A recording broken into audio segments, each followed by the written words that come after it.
Today's parable comes from Matthew chapter 13 verses 47 to 50. Once again, the kingdom of heaven is like a net that was let down into the lake and caught all kinds of fish. When it was full, the fishermen pulled it up on the shore. Then they sat down and collected the good fish in baskets, but threw the bad away. This is how it will be at the end of the age. The angels will come and separate the wicked from the righteous and throw them into the blazing furnace, where there will be weeping and gnashing of teeth. Jesus sets the tone by saying it illustrates an aspect of the kingdom of heaven. The story uses fishermen using a dragnet, a weighted net that is dragged along the bottom of a body of water to collect an assortment of fish. The net is then pulled onto shore full of all kinds of fish. Then the fishermen sat down to the business of sorting the fish into the good and the bad.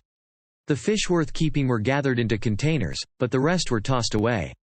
Jesus then interprets the parable for his disciples. This is how it will be at the end of the age.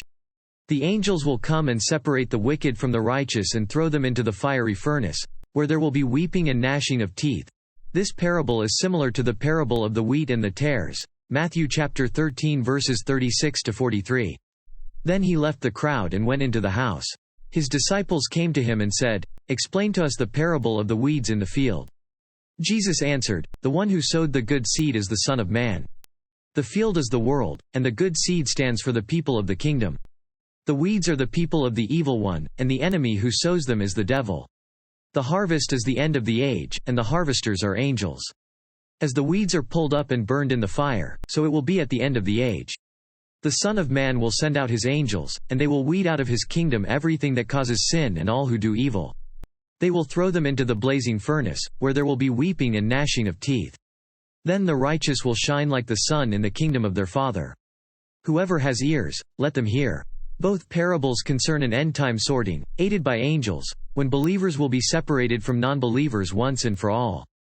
Just as the net was cast into the sea drawing many fish, the gospel message is spread into the world, drawing many people to it. Just as the net gathered all types of fish, regardless of their value, so the gospel attracts many people who neither repent nor desire to follow Christ. Just as the fish could not be sorted until the net was pulled ashore, so false believers masquerading as true Christians will not be made known until the end of the age. These bad fish, or false believers, can be likened to the rocky soil and thorny soil in Matthew chapter 13 verses 5 to 7.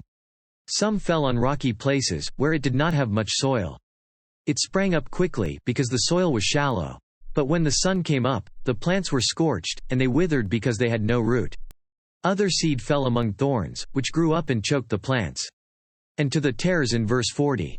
As the weeds are pulled up and burned in the fire, so it will be at the end of the age.